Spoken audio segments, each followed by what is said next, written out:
디모데후서 1장입니다. 디모데후서 1장 1절로 5절까지 말씀입니다. 저와 교독해서 읽겠습니다. 하나님의 뜻으로 말미암아 그리스도 예수 안에 있는 생명의 약속대로 그리스도 예수의 사도된 바울은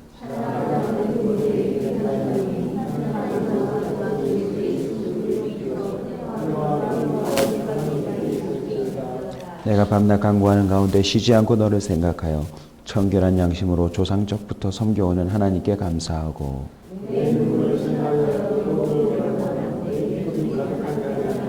다 같이 읽습니다. 이는 내 속에 있는 거친 믿음이 이 믿음은 먼저 내 속에 있는 줄도 확신하노라. 아멘. 이렇게 생각나는 사람이란 제목으로 말씀을 나누겠습니다. 어떤 사람 하면 떠오르는 것들이 있죠. 그 사람의 표정, 또 걸음걸이, 말투, 습관, 행동, 그리고 그 사람이 했던 모든 일들이 덩달아 줄이어 떠오르게 됩니다. 그리고 그것들이 조합되면 금세 그 이름만 호명이 되어도 마치 공중에 그림 한 장을 보는 듯 이미지가 탁 떠오르죠. 그리고는 그 이미지와 관련된 정서들이 우리 마음 가운데 생각납니다. 저와 여러분은 어떤 사람일까요? 오늘 본문에 보시면 바울이 생각하는 디모데에 대해서 말하고 있습니다.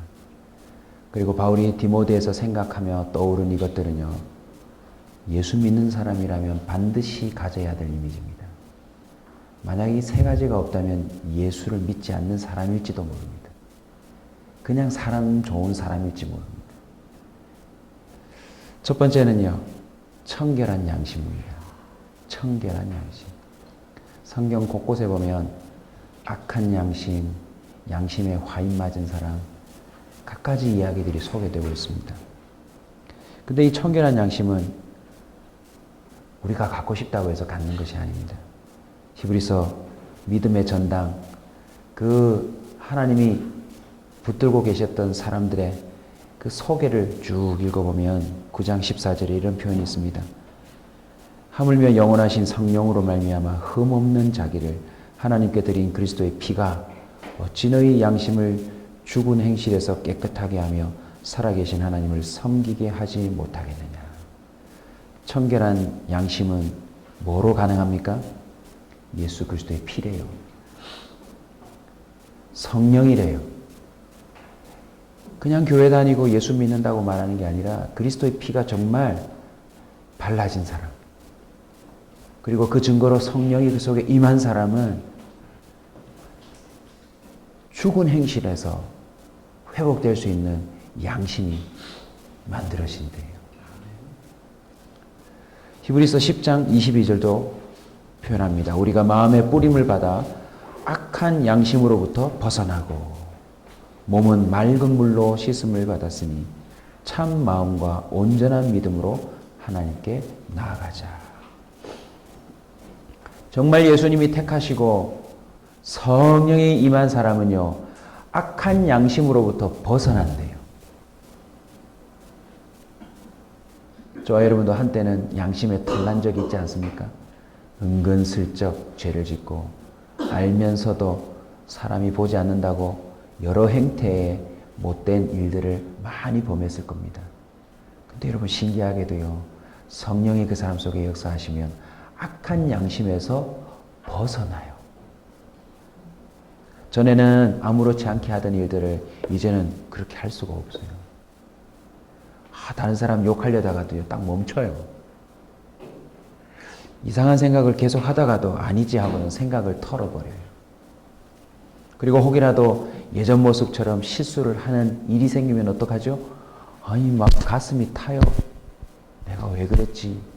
그리고 주님 앞에 와서 무슨 큰 죄를 지은 것처럼, 물론 큰 죄죠. 하나님 앞에서 막 살려달라고. 내가 이러면 안 되는데 주님 날 내버려 두지 말라고.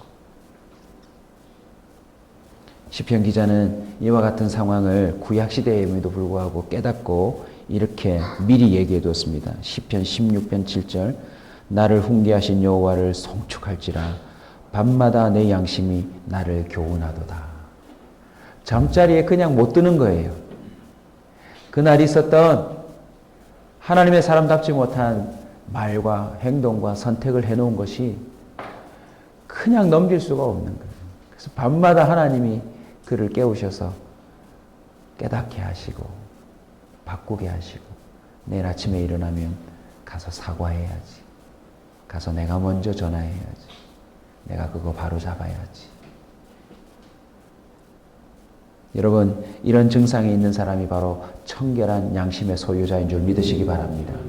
바울은 디모데를 떠올리면 뭐가 떠올랐어요? 청결한 양심. 야, 참 믿을 수 있는 친구다. 뭘 맡겨둬도 정말 마음껏 맡길 수 있는 자다. 문을 열어놓아도 괜찮고 지갑을 책상 위에 올려놓아도 괜찮고. 또 다른 시편에서는 이렇게 기도하고 있습니다. 26편 2절입니다. 여호와여 나를 살피시고 시험하사 내 뜻과 내 양심을 단련하소서. 온사는요 청결한 양심의 소유자입니다. 그리고 그 양심은 단련되어야 합니다. 악한 양심의 특징이 뭐냐면요 점점 부끄러움이 사라집니다. 그런데 청결한 양심은요 점점 부끄러움이 회복됩니다. 민감해집니다. 사도행전 24장 16절에 보면 성령의 사람들이 이렇게 말합니다. 이것으로 말미암아 나도 하나님과 사람에 대하여 항상 양심에 거리낌이 없기를 힘쓰나이다. 하나님과 사람, 누구 앞에서든지 양심에 거리낌이 없도록 힘쓰는 사람이 된대요. 성령으로 말미암아. 저와 여러분에게도 오늘 이 한 날 양심이 회복되는 복된 날이 되시길 주의 이름으로 축원합니다. 성령이 역사하는 사람은 양심이 점점 깨끗해집니다. 회복됩니다. 그리고 그 양심 때문에요 걸릴 게 없는 삶을 삽니다. 두 번째는 눈물입니다. 디모데 하면 눈물이 떠올랐대요. 네 눈물을 생각하여 너 보기를 원하면 내 기쁨이 가득하게 하려 합니다. 아니 눈물이면 슬퍼야지. 어쨌든 디모데의 눈물 때문에 너 한 번이라도 더 보고 싶다. 그리고 널 보면 내가 너무너무 기쁘겠다. 무슨 뜻일까요? 저는 알아요. 이 느낌을. 왜냐하면 우리 교회 하면 눈물 떠오르는 성도들이 많거든요. 그 성도 하면 눈물이 떠올라요. 왜요? 여기 와서 늘 우니까. 실수를 많이 해서가 아니고 또 어떤 뭐 큰 죄를 지어서라기보다 그 눈물의 의미를 종합해보면 하나님과의 교감이에요. 하나님과의 교감. 사람 앞에서는 울지 못하고 하나님 앞에 와서 우는 것.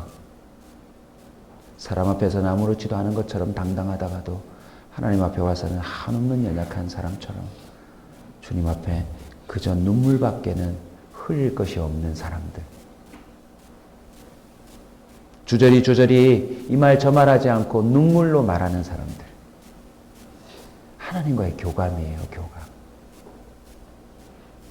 요한복음 11장 35절에도 보면 예수께서 눈물을 흘리시더라.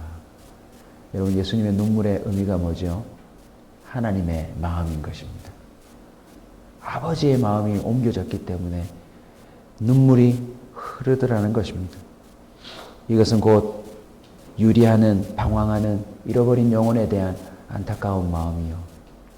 또 그들에게 은혜를 베풀어 주고만 그걸 알지 못한 채 살아가는 그런 어리석고 미련한 무지한 인생들에 대한 안타까움이요. 또 덩달아 주님 앞에 순종하기 위한 그 고통을 감내하기 위한 뭔가 묘한 기쁨도 감격도 기대도 담겨져 있는 그런 눈물이를 하더는 것입니다. 시편 기자는 56편 8절에 자신의 눈물에 대하여 이렇게 표현합니다. 나의 눈물을 주의 병에 담으소서. 이것이 주의 책에 기록되지 아니하니까. 이것은 모든 사람에게 동일합니다. 여러분의 안방을, 여러분의 침상을 눈물로 적셔보십시오. 다윗도 엄청난 죄를 지었지만 그가 침상을 적신 만큼 눈물을 흘리자 그는 사울과 다른 운명이 되어요. 여러분, 좀 웁시다. 주님 앞에서. 주님 앞에 서면요, 눈물이 그냥 나와요. 여러분에게도 이 느낌이 올지 모르겠지만, 그렇게 아버지, 어머님 앞에만 서면 괜시리 눈물이 나더라고요. 뭐 무슨 일이 있어서가 아니고 그냥 부모님 앞에만 서면 눈물이 핑 돌려요. 이유가 뭘까요? 그 인생에 대한 교감인 거예요. 나를 낳아준 사랑과의 알지 못하는 설명이 불가능한 교감. 근데 우리 주님은 어떤 분입니까? 우리 주님은 우리에 대해서 모든 걸 알고 계세요. 모든 걸. 그러니까 디모데의 눈물은 모든 걸 아시는 주님 앞에서 오가는 교감이었던 것입니다. 빌립보서 3장 18절에도 이렇게 말합니다. 내가 여러 번 너희에게 말하였거니와 이제도 눈물을 흘리며 말하노니 여러 사람이 그리스도의 십자가의 원수로 행하느니라. 바울도 참 눈물을 많이 흘린 사람이었던 것 같아요. 눈물을 흘려본 사람은 눈물의 의미를 합니다. 오늘부터 저와 여러분이 주님 앞에서 더 많은 눈물을 흘려서 천사들이 다음 병, 병을 교체해가며 우리의 눈물을 담아서 이름 붙여놨으면 좋겠습니다. 세 번째는 거짓이 없는 믿음입니다. 믿음에는 여러 종류가 있습니다. 거짓 없는 믿음도 있지만 의심하는 믿음도 있고요. 흔들리는 믿음도 있고요. 작은 믿음도 있고요. 또 온전치 못한 믿음도 있고 별별 믿음이 다 있습니다. 잘못된 믿음도 있고요. 근데 디모데 하면 떠오르는 게 거짓 없는 믿음이었대요. 거짓 없는 믿음. 어떤 믿음이었을까요? 여러분이 한번 계속 묵상해 보시면 좋겠고요. 간단하게 표현하자면 전적인 신뢰와 헌신이 아니었을까요? 믿는다 하면 믿더라. 순종한다 하면 순종하더라. 저와 여러분의 믿음을 양심적으로 고백하면 어떤 때는 믿고 어떤 때는 안 믿어요. 그리고 어떤 건 믿고 어떤 건 안 믿어요. 믿을 만한 건 믿고 믿을 수 없는 건 안 믿어요. 그리고 사실은 주님 앞에 던져버린 부도수표가 우리는 꽤 많습니다. 주님 믿습니다 해놓고서는 주님만 바라봅니다 해놓고서는 그렇게 안 한 것들이 참 많습니다. 그런데 이 거짓 없는 믿음도 어떻게 생길까요? 하나님이 주시는 거더라고요. 아주 일 정도의 미약한 믿음으로 주님 앞에 나아가는데 주님이 그 믿음을 응해 주세요. 나는 일보다 더 큰 존재야. 그러니까 어느새 2가 생기더라는 거죠. 그래서 2로 나갔는데 주님이 어떻게 하셔요? 물론 1보다는 굉장히 커요. 그죠? 전에는 비할 수 없는 큰 믿음으로 주님 앞에 나갔더니 주님이 또 뭐라고 하셔요? 나는 네가 생각하는 이 정도의 존재가 아니라 2억, 2천억 어마어마한 하나님의 그 수차로 환산할 수 없는 분이다라는 걸 또 깨달아요. 그러니까 어떻게 하죠? 이제는 한 5의 믿음으로 나아가죠. 결국요, 하나님이 끌어주시는 믿음이 거짓 없는 믿음입니다. 누군가가 거짓 없는 믿음이 생겼다는 것은 그 사람이 믿음이 좋아서가 아니라 하나님이 그 인생 가운데 그 믿음에 성실하게 반응해 주셨다는 뜻입니다. 아멘. 그래서 거짓 없는 믿음의 소유자는요, 간증거리가 많아요.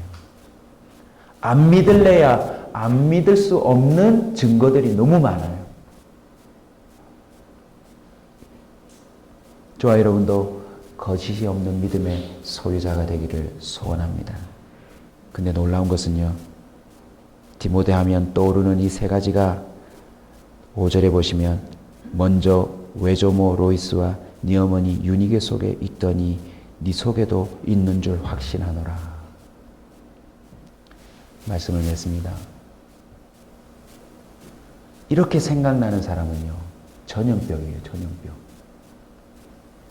그 엄마가 그러면 그 자식도 그럴 수 있는, 옮겨질 수 있는 것입니다. 청결한 양심과 이 눈물과 거짓없는 믿음은 특정한 누군가의 소유물이 아니라 그 할머니에게서부터 그 딸에게, 또 그 손자에게, 그 아버지에게서 또 그 아들에게, 그 손녀에게로 물려질 수 있는 거예요.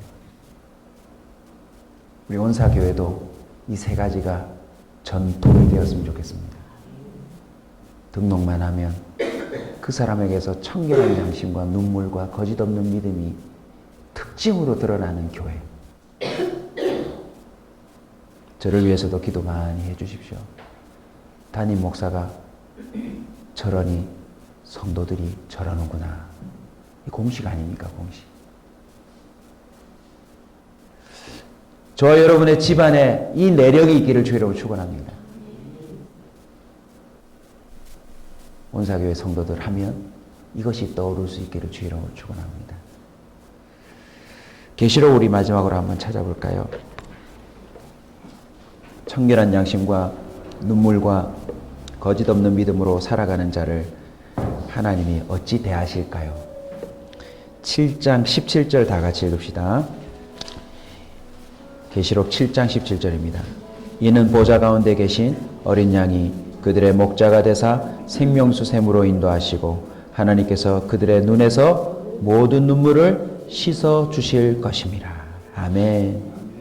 주님이 목자가 되어 주신대요. 생명샘으로 인도해 주신대요. 21장 4절도 다 같이 한번 읽읍시다. 21장 4절.